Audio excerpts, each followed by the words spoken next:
or lecture for this year in the Wednesday night lecture series. So tonight's the last meeting for 2023, and it's been a great year. So it's my distinct pleasure to introduce Sheikh Wahid, who has a very interesting background. So he's actually been educated in the United States of America. He spent some time living in Europe and Germany, and also in Iran as well. He's got a long history of social activism, and he's the head of the Fatimiyya, excuse the pronunciation, Fatimiyya Sufi order.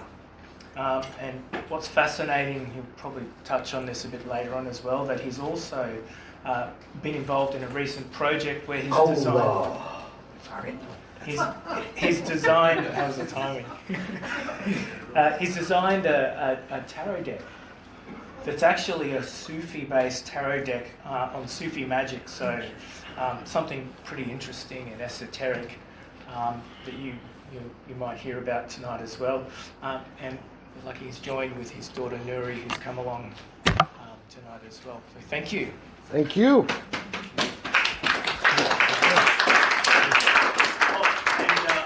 We can just hold off the questions until the end, please. I'll start with a benediction and exordium. Bismillahir-Rahmanir-Rahim. In the name of God, the compassionate, the merciful. All praise is due to the truly real and essence of the supreme mystery, the one, singular, unknowable, and ultimate reality. The light of all lights, the God of all gods, as is worthy of it, who unchanged and unchangeable has beamed the inaccessible majesty and transcendent beauty of the light of its godhood by self-disclosing from pre-eternity the theophany of its face upon the mirrors of the hearts of its talismanic temples of unicity. This, to the end that all engendered beings may forever be united to their perfect natures, beholding in the horizons and in their souls in truth that it is the first, the last, the manifest, the hidden, and that all things return to it, as indeed all things originated with it. And salutations and blessings be upon all the true messenger apostles of the light of lights, with all of their true successors and inheritors, especially Muhammad and his family, and particularly Fatima, and then the primal point, the letters of the living, and the dawn of pre-eternity.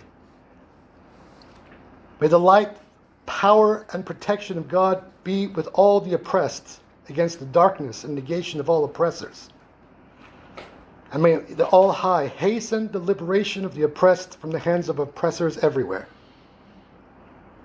There's no God but God, and glory be unto the Sophianic radiance, the light of all the worlds. Amen.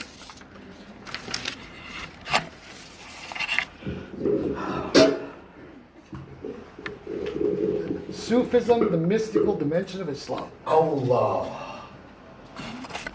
So let me start with a good old-fashioned Socratic aporia, or irresolution. In about the 11th century, a great Sufi master was currently buried in Pakistan, in Lahore, in a shrine called Data Darba. The great Ali al-Hujwiri quotes another Sufi master named Abul Hassan Fushanja, who said, Sufism is a name without a reality, whereas previously it was a reality without a name. Now, just like the terms orthodoxy and heterodoxy, Sufism, also like the term Islam, is a debatable term, and is presently caught in the culture wars between the Euro-American and the Muslim world, especially in the academic world of the ivory tower. Now, although mysticism is universal, Sufism is amongst those spiritual paths that originated specifically within what the scholar Marshall Hodgson calls the Islamicate world, or the Islamaic civilization. Sufism bases its existence on the assumption that the practices of its adherents had always been considered by the leading early Muslims, the men around Muhammad and the men of the second generation, as well as all those who came after them, as the integral spiritual path of the Islamic revelation. It is based upon the continual application of worship and total devotion to God, aversion to the false splendor of the world, abstinence from the pleasure, property, and position and ranks to which the masses aspire, and retirement from the world into solitude, and often this is also involved standing with the oppressed and the downtrodden of the world against its kings, rulers, potentates, and oppressors.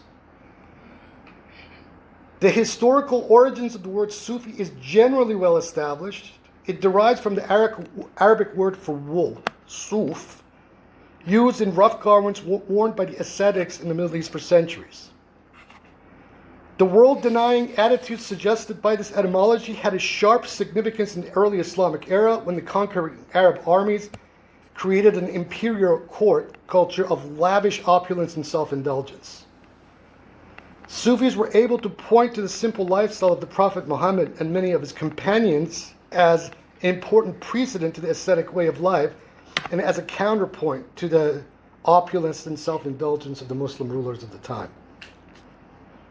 Another etymology as such, first suggested by the philosopher al-Biruni, Persian, in the 10th century, links the word Sufi with the Greek word for sage, sophos. The Arabic term used for Sufism is tasawwuf, literally meaning the process of becoming a Sufi. The term Sufi was also linked with the Arabic word sufa, or bench, the source of the English word for sofa, and in this sense it invokes memories of the people of the bench, a group of poor ascetic followers of the Prophet Muhammad who were homeless and slept on public benches in Medina and who shared their meager belongings with others. Other Arabic etymologies for the word derive from safa, purity, and safwa, meaning the chosen. What was at first a fairly private movement of like-minded people in the early Islamic centuries eventually grew into a major historical and social force that permeated all Islamic societies. The growth of teaching centers, initially in the central areas of the old caliphate centered in Iran and Iraq, soon reached the frontiers of Spain, East Africa, Central Asia, and India. Residential institutions were founded by eminent Sufi teachers and masters, and they rapidly attracted the support of local rulers. Through these orders, Sufism became much more widespread, and by default also Islam. In fact, after the 8th century of the Common Era, Sufism became the primary vehicle in which Islam spread, and particularly in the subcontinent, into China itself. The scholar Marshall Hodgson, who I referred to above, once observed regarding the growth of medieval Sufi orders that, quote, a tradition of intensive interiorization re-exteriorized itself and its results and was finally able to provide an important basis for social order, unquote. But what does this mean? Is Sufism supposed to be distinct from Islam, as some fundamentalists and Orthodox claim, or as certain contemporary modernists claim? A Sufi would answer that Sufism is merely the application of the outward form of the Islamic law, the Sharia, through the inner approach of the path, the tariqah, whose goal is the ultimate reality, the haqiqah, or God. Now note that this tripartite division evokes a very similar trope in Buddhism, the Buddha, the Sangha, and the Dharma. And on that note, it was one of the very first Sufis in the 7th century, the Common Era, was an Iranian by the name of Ibrahim ibn Adham, who converted to Islam via Sufism from Buddhism. So the question is, what is Sufism's beginnings then? The Quran itself provides the clue in its 97th surah, or chapter, the Surah of Power. Quote, in the name of God, the compassionate, the merciful. Verily, we have revealed it on the night of power. And what shall inform you of the night of power? The night of power is better than 1,000 months. In it descend the angels and the Spirit with the permission of their Lord in every command. Peace it is, or she is, until the break of dawn. It is reported that this passage records the moment when the Prophet Muhammad experienced the totality of the Quranic revelation revealed to him in an instant while on a retreat in a cave on Mount Hira outside of Mecca, sometime around the year 610 of the Common Era. The revelations would unfold over the next 23 years until his death in 632 Common Era. It is this ongoing Quranic event of the Night of Power that we can say is the starting point of Sufism. This revelation descended upon the heart of Muhammad on one of the last nights in the months of Ramadan, which the Shia believe to be his 23rd, which also corresponds, in Shia belief, to the night of Fatima's birth, his daughter. However, the revelation also continues in the heart of every true Sufi who reenacts this event within themselves. And so the night of power is, in a sense, is an eternal, already, always present, continuous event. Needless to say that the Quran, as well as the Sunnah, or the prophetic example and practice, is pivotal to the Sufi's life. As is additionally the example and practice of the Prophet's family, and especially Ali, the Shiite Sufis. Other than the Naqshbandi Sufi order, all Sufi orders today, without exception, trace their lineage back to Muhammad via Ali, Muhammad's cousin and son-in-law, who is considered by the Shia to be the first Imam. Two tendencies have existed side by side, and sometimes in tension with each other throughout Sufism's entire history: the Nomian and Antinomian, the Orthodox and the Heterodox. This has sometimes been distinguished as the difference between the schools of Baghdad and Khorasan in eastern Iran, wherein one represents a sober way, represented by the figure of Junayd of Baghdad, whereas the other is the more drunk and ecstatic way, represented by figures such as Bistami, Hallaj, and others. Needless to say that many Sufis have also regularly oscillated between these two poles. The antinomian and heterodox has often been my own approach to things, known as the path of the Qalandar, or the Sufi Islamic version of the left-hand path. Because often it is by defying the stultifying and ossified boundaries of consensus reality, social norms, and authoritarianism that the packaging of orthodoxy usually comes with, wherein the truth is founded and realized. Allah. Now, beyond the scholarly academic taxonomies and historical contextualization, what has been my own experience of Sufism in these 30 plus years that I have been on this path? And my definition of Sufism is that it is living the lover's soul-crushing tragedy every single moment of the day, in possessing the beloved, capital B, by losing her at the very instant of possessing her, wherein the losing becomes the depth of the finding. They can never actually possess her while still carrying on and maintaining hope in the final reunion with her. We'll note that here, to the Sufi and to the left-hand path Sufi trajectory of things, God is seen as a female. You could ask me about this later.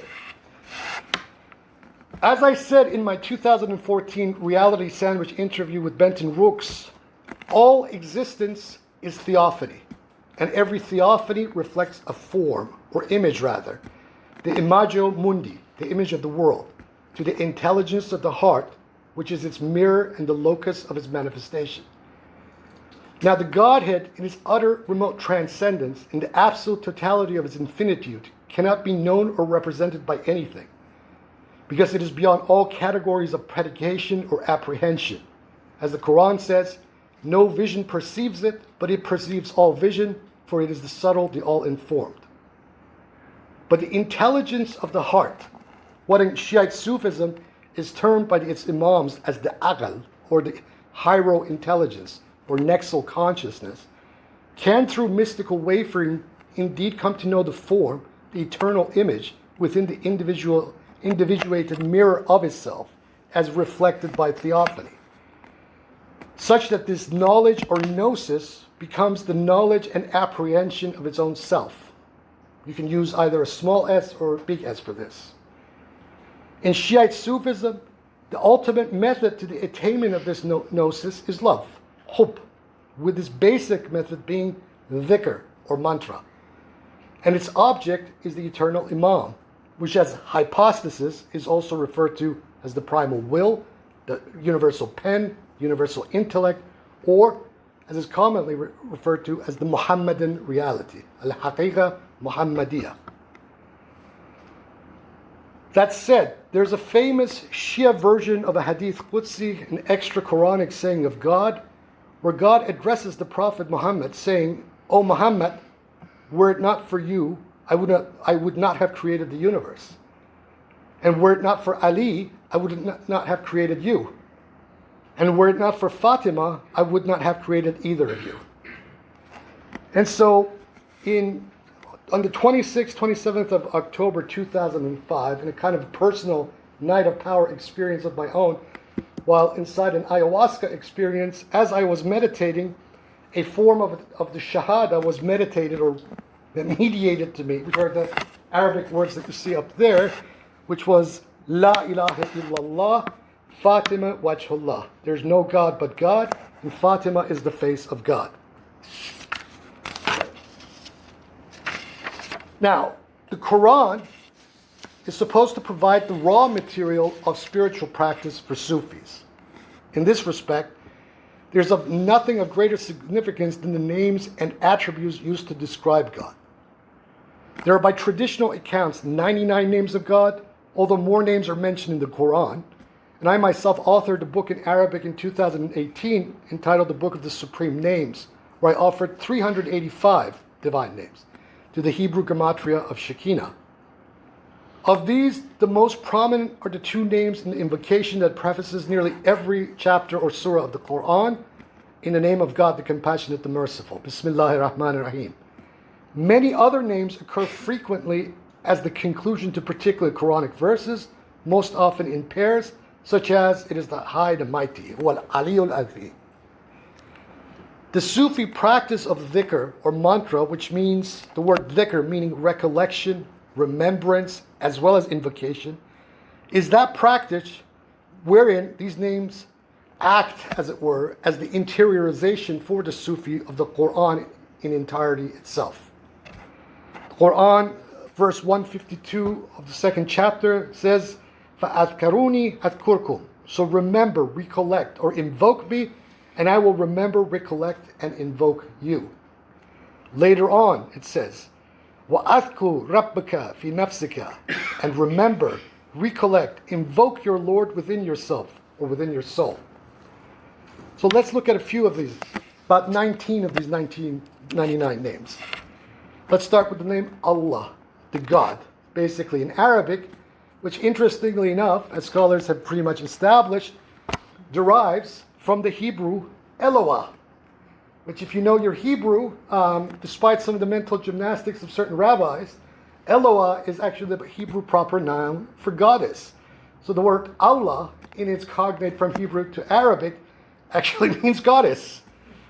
So Allah, as the very first or the all-comprehensive name as most Sufis know it, then Ar-Rahman, the compassionate, next Ar-Rahim, the merciful, Al-Malik, the sovereign or the king, Al-Quddus, the holy, Al-Jalal, the majesty, Al-Jamal, the beauty, Al-Muhayyimin, the preserver or protector, Al-Aziz, the grandress, Al-Azim, the mighty, Al-Fard, the unique, Al-Wahid, the one, Al-Ahad, the single, Al-Hayy, the living, Al-Qayyum, the peerless or self-subsistent, Al-Fatir, the cosmocrator or creatrix, Al-Bari, the originator, Al-Wadud, the adored, Al-Mahbub, the beloved.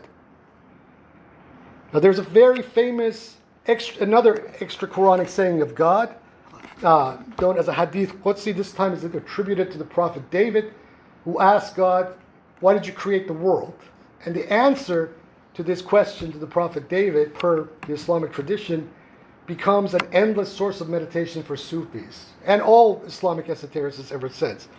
And the answer to this question, God answers the prophet David, I was a hidden treasure and I desired to be known. Therefore, I created creation in order to be known. And this knowing in the metaphysics of Sufism then occurs through the divine names and attributes. Elsewhere, I have written about this in my own poetic way.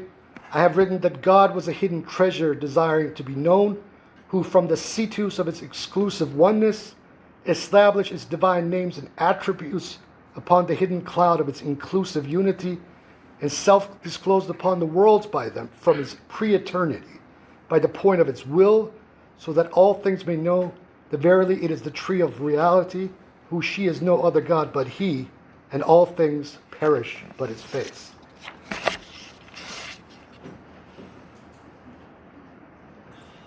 Allah. This metaphysics of the divine names and attributes is part of a very central Quranic ontology, which is beautifully articulated in the 53rd verse of the 41st chapter. سَنُورِهِمْ آيَاتِنَا فِي الْآفَاقِ وَفِي أَنفُسِهِمْ حَتَّى يَتَبَيَّنَ لَهُمْ إِنَّهُ الْحَقَّ. We shall show them our signs in the horizons and in themselves until it becomes clear to them that it is the truth. Such that these divine names and attributes, especially when invoked and when one is not only mindlessly invoking these names, but also continuously contemplating these names in outer world as well as the inner world, then that is the way in which God, the truth, the ultimate reality, comes to be known. This is how God manifests itself to the heart of its Sufi or wayfarer. And that picture at the very top of the translation, that is the 22nd card of my Nur Tarot, which is the card of Adam. And it's supposed to convey what this Quranic verse is saying. Now, how does the Sufi attain to the knowledge of God? In most Sufi psychology, we have a very basic 7-4 or hepatic division, which begins at the valley of search, then enters into the valley of love, then the valley of gnosis, then independence, then bewilderment, unification, then finally annihilation and subsistence. Fana wa baqa. This is part of the Sufis' voyage of inner jihad. During this inner jihad of the self, there are 5 forms of the ego before his or her individuation. We begin with the nafs al-amara bil-su, the soul or ego commanding to evil, that exteriorizes everything in the world. This is followed by the nafs al-lawama, the soul or ego blaming itself. This is where the inner self then begins to awaken and realizes that it has a part in what is happening in the external world. After this, once it is fully mastered this state, the nafs al-radiyah, the soul or ego that is pleased. This is again an inner dimension. After that, the nafs al-mardiyah, the soul or ego well-pleasing, such that then the inner and the outer life are now becoming more and more the same. And finally, nafs al-mutma'inah, the soul or ego confirmed, which is a completely integrated and individuated soul. Now, all of this then operates within 3 forms of certainty that the mind and the soul have. The first is known as the ilm al-yaqeen, the knowledge of certainty. Second, ayn al-yaqeen, the eye of certainty. And the final one is haqq al-yaqeen, the truth of certainty.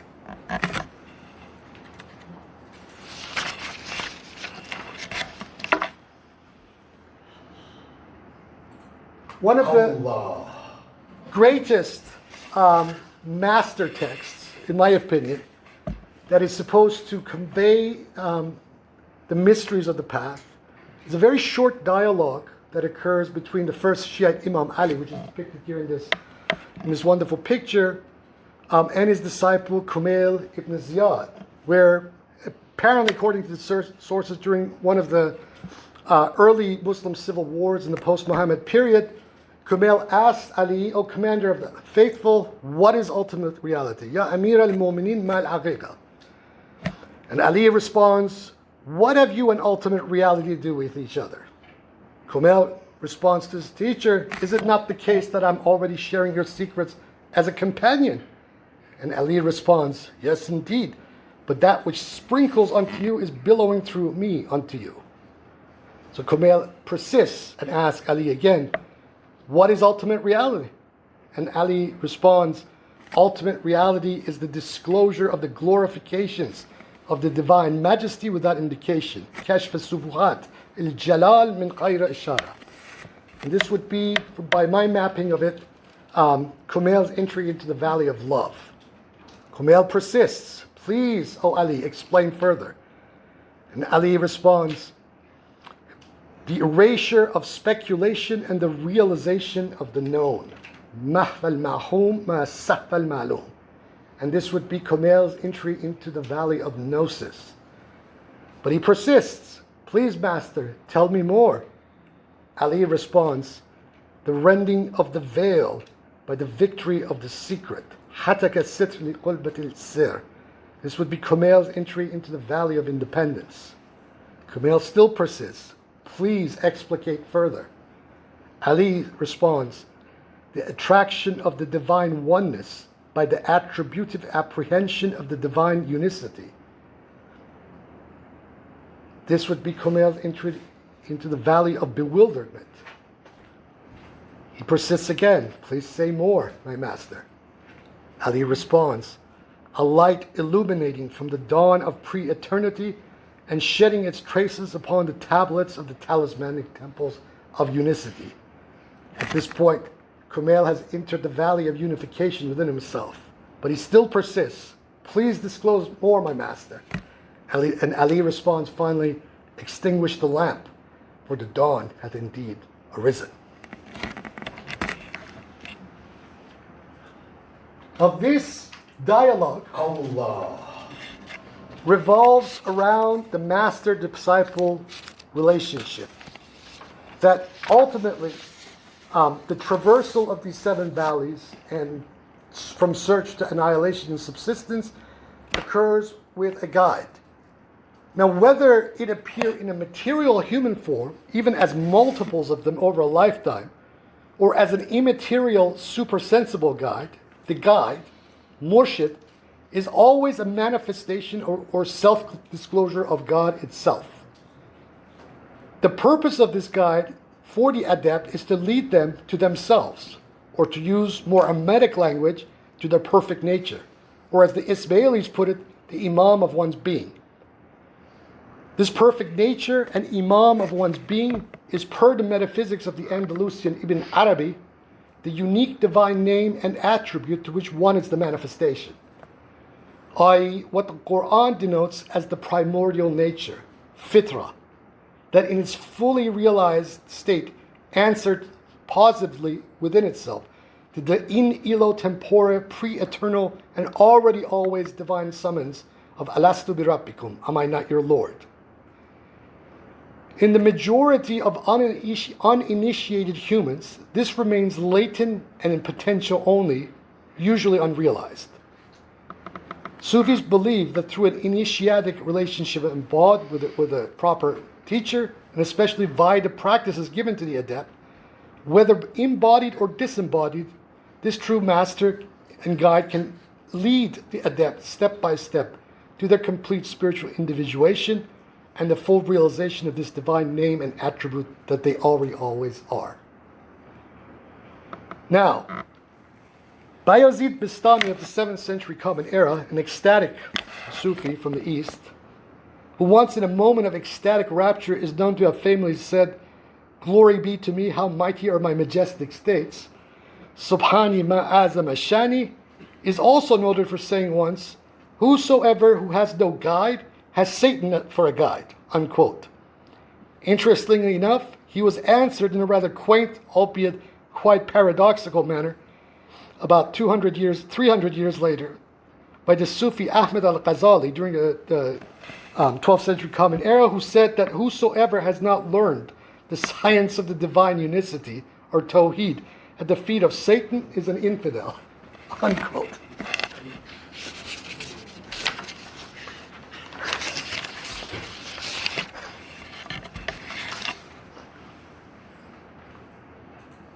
Allah. Now, what is the end game for Sufism?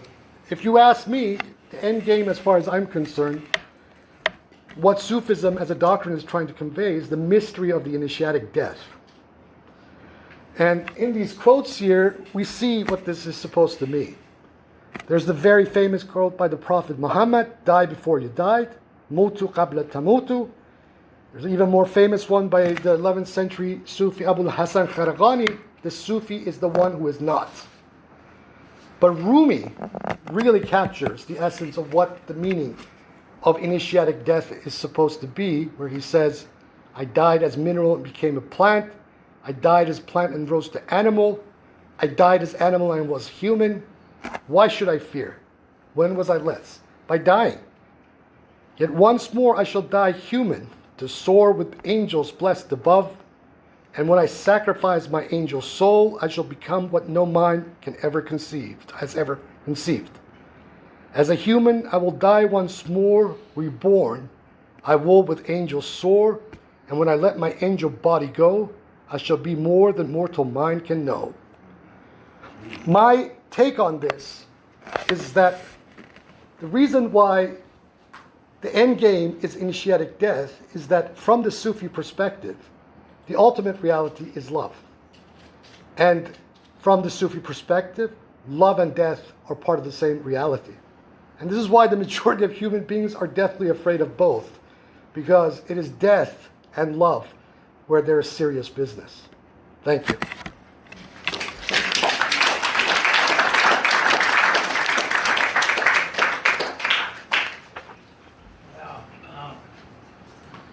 Allah.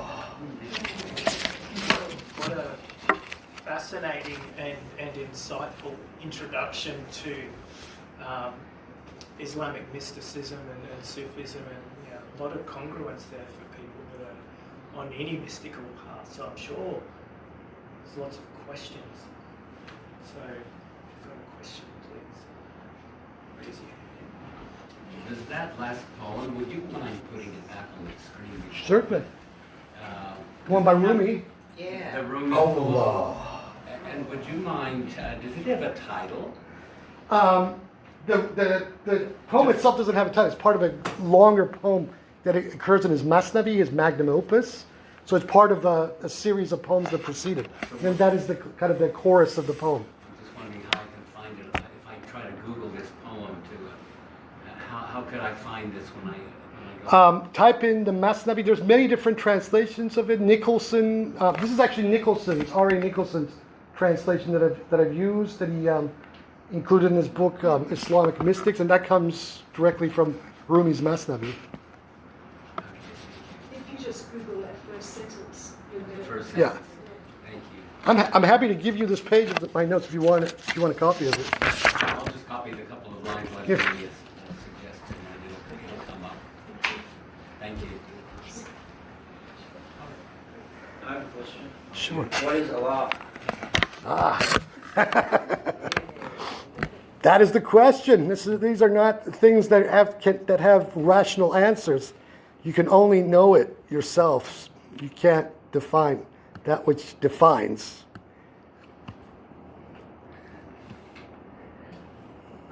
The sound in between the slides, was that Allah? Yeah, Yes. that's me. That was me. Yeah, That was you. yeah. Can you show that lovely slide, the discourse about what is the reality? Yes. The Hadith Kumail. Yeah. Allah, Allah. Yeah, thank you.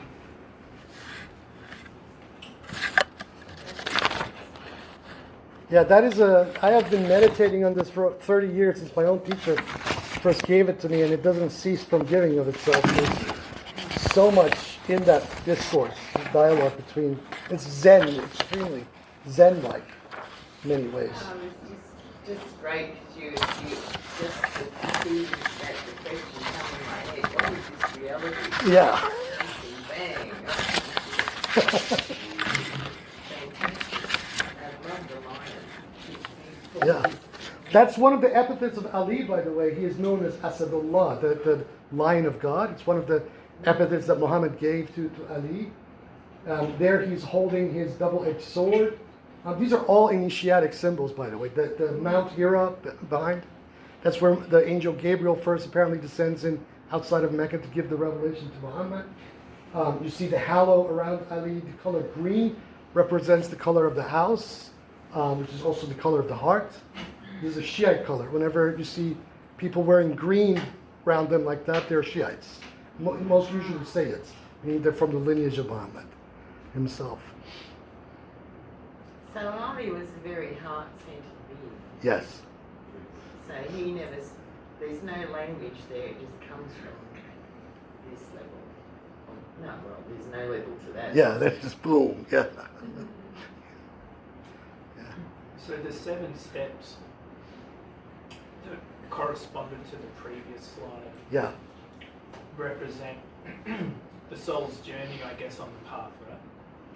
Which in this dialogue, which happened here in one dialogue between Ali and Kumail, his disciple. And the end is with the complete annihilation Yeah. of the ego and the self. Means that, just stop asking questions, Once the sun is risen, throw the lamps out. Throw your flashlight away, the sun's right in front of you. Which, in my reading and my commentary on this, also represents Kumail realizing the station of Ali, or the inner station of what is driving Ali. I mean, a lot of this stuff, when a lot of Shiite Sufis talk this way, most Orthodox Muslims get, ooh, this is starting to get into controversial. Are you saying that Ali is divine? Yeah. But, so can anybody else. This is where I think in Shiite Sufism is where you have the kind of a confluence between Christianity and Islam, because in Shiite esotericism you have the doctrine of high imamology, where the imams utter these theopathic statements claiming to be God and the like, and this is part of it. So whereas, for example, some people say, well, what is the difference between Islam and Christianity on a kind of a basic theological level? My answer is always, well, in Christianity, the word becomes flesh. In Islam, the word becomes book. But in Shiite esotericism, the imams, beginning with Ali, are known as the speaking Quran. So you have the same thing happening. It's the word has become flesh as well. So it's... Hence your quote before, you said the whole world is a theophany. Yeah. Could you unpack that a little bit? Do you have all night or all week? Theophany, the word theophany it's a great word. It has a direct corollary in Arabic, and especially in the Quran, the word tajalli. Theophany, when we unpack it, theos, the Greek for God, phanein means the appearance of light. So theophany means the appearance of God as the appearance of light. And this is the same concept that you find in the Quran, the word tajalli, which comes from the word jalal, which as a noun means majesty. When it becomes when you put it into its verbal tenses, tajalli represents the kind of the outburst of the divine majesty as light. So these are the same concept. Now, in high Sufi metaphysics, the entire existence, all of being, is the plane of God's theophany. And where in the world of duality, this plane of theophany is experienced as dualities. So the way that the Sufis explain it is that these are, every polarity, duality that we experience are actually the opposing names of God. So whereas you have God as the compassionate and the merciful, you also have God as the wrathful and the one who brings harm. And this is the way that they resolve this issue of the dualism and duality in existence. So this is how theophany is explained on its kind of abstract level. On its more concrete level, anything that happens at any moment, any experience that we have of anything is a theophany, is an appearance of God, because there's nowhere in existence where there is a vacuum of the divine.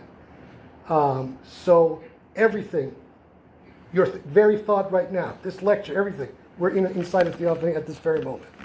Yeah. I kept thinking of Kuan Yin. Yeah. She just kept coming, that 7 valleys that she Yes. goes through. Yeah. And she just come to me when you had your picture of your... Excuse me. I'm sorry, you said Aloha. Like the word for God in the Bible, Aloha. Eloah, Aloha. the Hebrew, yeah. That's right. Elohim? Elohim is the plural of Eloah. Okay. And that occurs in the first chapter of the book of Genesis. Yeah. Yeah. And so what's the plural mean? Is Plural that means something- goddesses. This has been a point of contention amongst the rabbis who continue to assert that even though, at least in correct Hebrew grammar, Elohim is the feminine plural, they claim that it actually represents the male god, but not really. Ruach is also feminine. Ruach is also feminine, yeah. Yeah. Yep. Very much so. So the writing, like on the top of that frame, and also the one with the Rumi poem, is that traditional Arabic? Or Yes, is that is- one there. Okay. This is actually both a saying and a prayer by the Prophet Muhammad. It says, La fata ila Ali, la sayf la dhul faqar.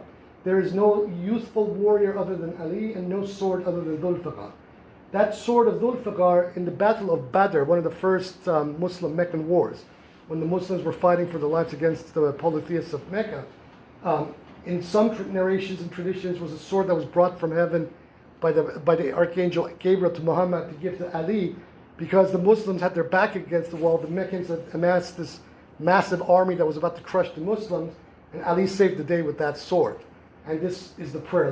And apparently in the narrations, the Archangel Gabriel tells Muhammad to say this. La fata ila Ali, la sayf ila dhul faqar. No youthful warrior other than Ali, and no sword other than dhul faqar, the double-edged sword. The initiatic element of this, the double-edged sword, is quite deep, and and it's been reflected and meditated on by Sufis and written extensively on by many of them. In like the Kabbalah, it's the words are written in Hebrew, Yeah. and each letter, just in the gesture, has a meaning. Each letter has a meaning, and then put them together. Is it the same kind of thing? Exact same concept exists in Arabic.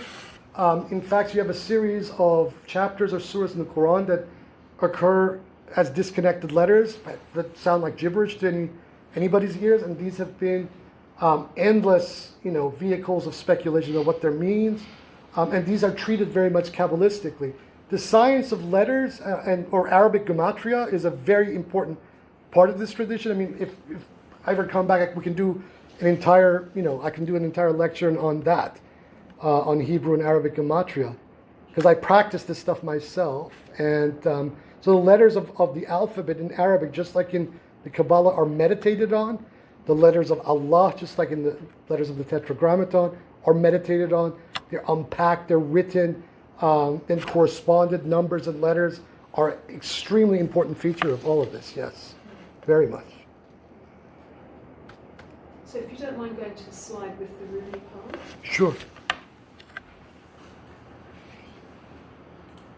Allah, Allah. Yeah, so that image in the bottom left, it looks like a sort of spiral of... That is the divine name Al-Mumit, the taker of life. And that is written in calligraphy. Oh, it is calligraphy. And that is one of the divine names, the taker of life. So that's just one name. That's one name. It's hard to remember how to write that, isn't it? Which corresponds to the quote. Yes, which corresponds to the Quran. That's right. Die before you die. Because the Quran is also, and you also find this in the Bible, it calls God Yuhyi wa Yumit, the one who gives life and the one who takes life away. Thumma Yumit wa Yuhyi, and then gives life and takes it away again. So gives life, takes it away, gives life, takes it away as an internal cycle. Now, although there are certain sects within the greater esoteric stream of Islam that do actually believe in reincarnation, on the face of things, at least the Quran would not lend itself to a doctrine of reincarnation in the literal sense, because there's one passage particularly that is very Heraclitean, where it says, every day God is upon some new task, meaning that, you don't step into the same river twice. But in the Shiite world of esotericism, whether Sufi or otherwise, there's a great belief in the doctrine of return, which is very similar to kind of a Nietzschean eternal reoccurrence of the same. It's not literal reincarnation, but it's more like a kind of a more archetypal form of transmigration of souls. So that does occur. But ultimately what is understood is that the consciousness, what we understand as being conscious, is very similar to what the Vedanta holds as being the Atman. So there's like only one universal consciousness that just endlessly embodies itself over and over and over and over again. I have a question about that poem. So, before you die as something, do you have to individuate as it? Yeah, I mean, that's the suggestion. Yeah, that is the suggestion. Why God is feminine? Well, that's the thing. In most esoteric drugs, especially in the Iranian Sufi world, God starts to become the goddess very fast. This also happens in India with a lot of the Tantra. The entire Tantric worldview starts to worship the Devi as the, basically the Para Brahman. So this is a reoccurring motif. As I was talking to Jared before, it's not the case that the Sufis were sitting down and basically taking notes of what other esoteric doctrines were doing and let's try to do that. It's that when adepts walk a certain path in a certain way, they always reach the same conclusions. And especially with the world of the Qalandars, this is the like I mentioned, the left-hand path Sufis, which really have their locus in Iran and then in Pakistan and northern India. God starts to take on the very almost identical features that you see, or Allah becomes the Parashakti of the Tantric tradition. Yeah, very similar. Sufis believe in magic, or do they Yeah, do magic? what president? Yeah. Okay. This is we can come to this topic because I talk about this quite a lot. But Orthodox Muslims and especially Sunnis, they find this whole topic very verboten and it's haram and these people are heretics and kafirs, etc., etc. But within the Sufi world, the people who have mainly held the occult technology of Islam have been Sufis and Shiites. So yeah, I mean, the sorcery, white sorcery, even black sorcery, all of that stuff is the province of Sufis. Yeah, very much. How can you give a form to the divine? How can you? Give a form to the divine. Because You from said that is feminine and, very good question. masculine. Very good question.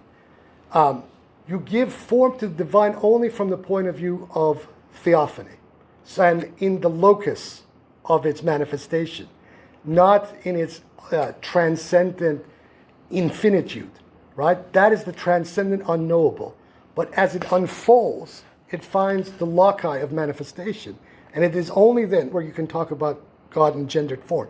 Someone said to me the other day, why do you keep referring to the Godhead with the neutral it? And I said, because number one, as a Sufi, I'm an unrepentant Neoplatonist, so I cannot see God in a gendered form as like in its ultimate form. And I can only recognize God in a gendered form once it takes on its locus of manifestation. And in cultures such as India or even China or elsewhere, even native cultures, they very much understand this concept. But for some reason, in the Orthodox exoteric forms of the Abrahamic tradition, after 2,000-3,000 years, we're still trying to make sense of this concept to these people. The moment you give a form, then God becomes a man. So man and God are the same. Man, as in what? Is it human? Yeah. Sure. As its locus, sure. This is one of the meditations on the symbol of the pentagram, is precisely this very thing amongst Sufis, that this actually represents the Godhead that has taken the human form, which is very interesting to me because at least in the West at the moment, in neo-pagan traditions, the pentagrams represents the goddess. In the Sufi world, it represents the Godhead that has become human, the insan. Yeah. So you talk about mentioned the guide as well. Is that like the guru? Yes, Murshid, yeah. And then you mentioned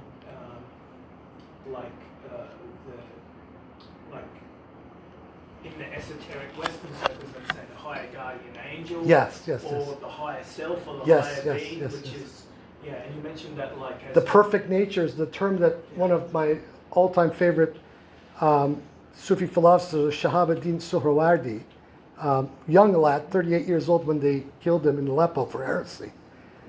He basically synthesized the world of Zoroastrianism, Neoplatonism, Sufism, and Hermeticism into a single system. And he used this term, perfect nature, and basically made the whole goal of the path the realization of this perfect nature, holy guardian angel, whatever you want to call it. Yeah. He's got a wonderful prayer to it that maybe next time, if I'm talking about this, I'm happy to read it.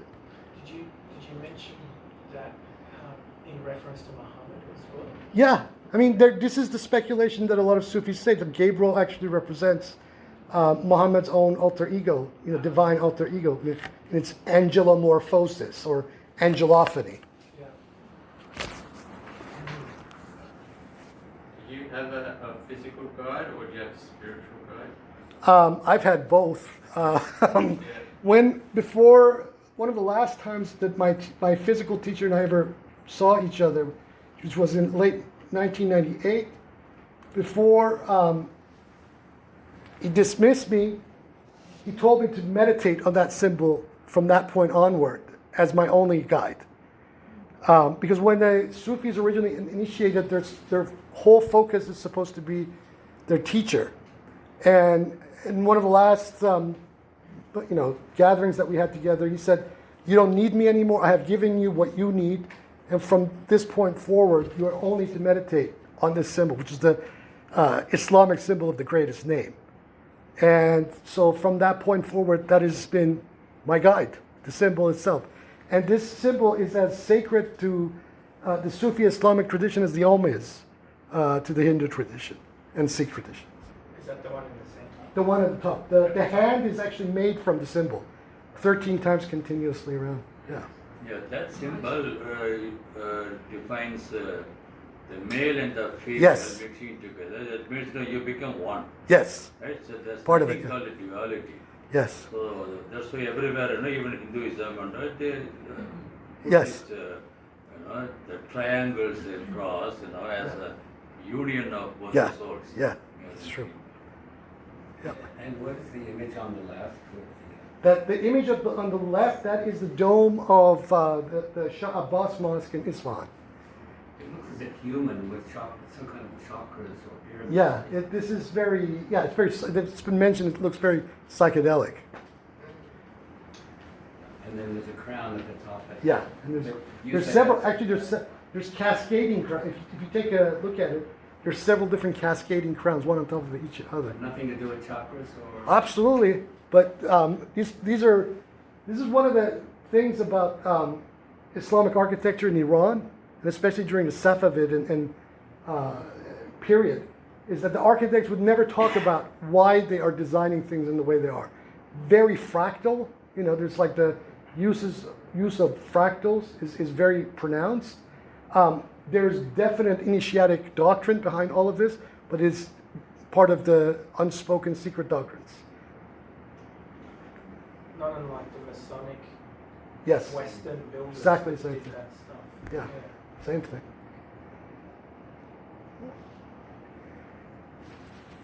So what's that symbol in the middle of the screen? Like there's a letter, right? That's the Sad. That's the Arabic version of the Hebrew Sadi, and it's in the middle of the hand. The hand, whether you take it in its Islamic form or whether you take it in its Kabbalistic form, the Hamza represents the Shekinah. In its Shiite form, it represents the hand of Fatima. But what about the Sad? What does that represent? Like Sad is this very deep. First of all, the 38th surah of the Quran is known as Surah al-Sad. That's the first thing. Then the letter Sad is the first letter of the word Samad, which is the first letter of that attribute that only appears once in the entire Quran, in its 112th surah. قُلْ هُوَ اللَّهُ أَحَدٌ اللَّهُ الصَّمَدُ. One time, God is one. God is the everlasting. That attribute, where you have many different attributes that are mentioned multiple times in multiple variations in the Quran. Samad only appears one time in the entire Quran. It's also the first letter of Saqar, the falcon, which is a very important bird in Sufism, because the falcon represents the soul of the Sufi, whose owner, the king, is God. Always returns back to the glove of the falcon. Yeah. Yeah. Did you want to mention a bit more about the tarot deck that you've worked on? Sure. I think that's quite. It's probably a workshop or another lecture, but it might be good to hear a bit about. A very dear friend of mine and I, over the last couple of years, although I have been working on this for about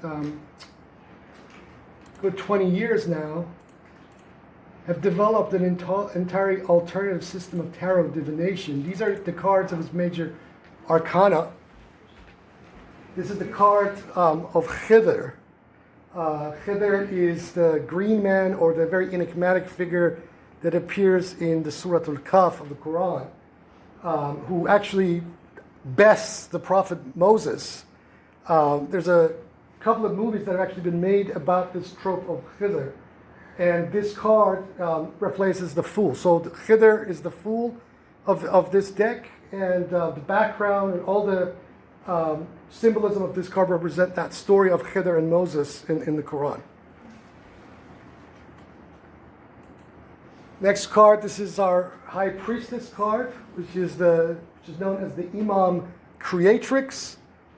And in this deck, I have basically assigned the letter Be, or the Hebrew Bet, to her, whereas in conventional tarot, the Bet is actually attributed to the Majesty, at least in Crowley's Thothbet.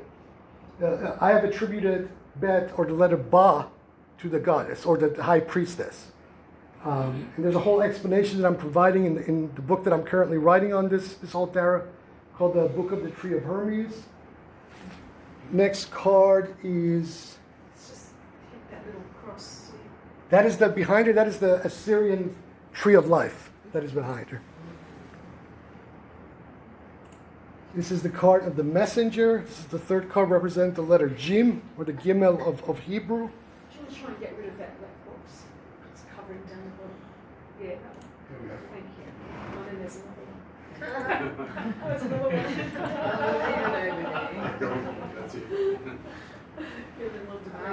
This is the hoopoe bird. This card of the Messenger represents the hoopoe bird, on the one hand, that appears in the Quran, that takes the message to the Queen of Sheba from the prophet King Solomon. And then behind it is the griffon, or the sea morg, in its Persian trajectory, so that the messenger, or the hoopoe bird, is actually the epiphany of the sea morg, which is a female. Are those pyramids down the Yeah, bottom? or ziggurat. That's a ziggurat pyramid right underneath it, and the colors that we chose to create that ziggurat come directly from one of the great Sufi epics by Nizami Ganjavi, known as the Haft Peykar.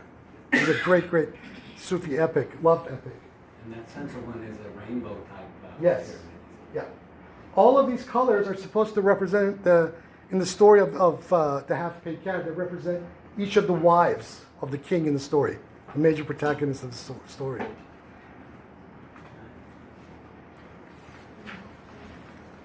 Then the next card is the card of Sheba, which replaces the Empress. This is Sheba, the Queen of Sheba.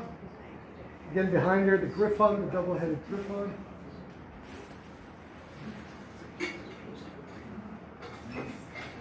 This is known as the card of Mary, that replaces the card of the star in the conventional tarot. And the narrative behind this card is actually an event that occurs in about the 12th, 13th year of the Hijra, where, according to Shiites, there's a transfiguration of Fatima, who becomes Mary. during this transfiguration process, and the Prophet Muhammad actually labels his daughter Al-Fatima Al-Kubra, the greater Mary. And this card is supposed to depict this event. So the artist for the cards? Is Habibullah Shahbazi, who's currently living in Shiraz, Iran. So this was all done between Telegram and filter breakers and that sort of thing over the last 2 years, between him and I. Yeah. Yeah. Yeah. I think we need to get you back to do a presentation just on the tarot. Okay. What a fitting way to end the year for our lectures, and really thank you so much for coming in with Sure thing. in-depth discussion. I took a lot away from it, and I'm sure a lot of people do. And if you've got any other questions, maybe we can come up and ask you when we finish. Sure. So thanks again. Thank you.